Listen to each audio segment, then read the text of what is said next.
Welcome to the Tech Egg. Don't get scrambled. Enjoy the video. You start by preparing the network and identity so deployments succeed.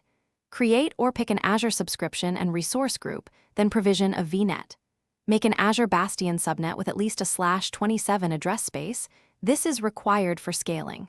Once done, assign the deploying identity network contributor and Bastion host roles so it can create NICs and scale resources. This avoids permission errors during deployment. Next, make sure NSGs allow required management traffic and that your VNet can reach target VMs. Now you deploy and configure Azure Bastion so you can reach VMs securely. Use the portal, AzCli, or an ARM/bicep template and select the VNet with Azure Bastion subnet.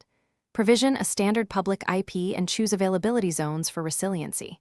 Configure session settings, idle timeout, max sessions, and enable native RDP or SSH. You do this to avoid client VPNs and expose no public VM IPs.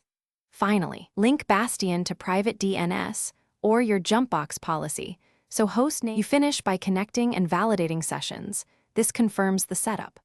Open the VM blade, click Connect, then Bastion.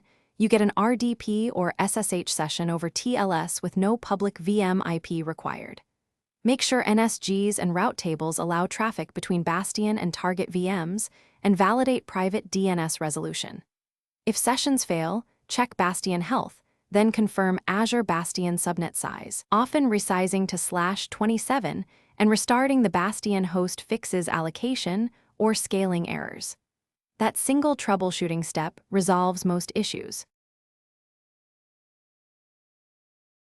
Thanks for watching. Consider subscribing if I helped unscramble your problems.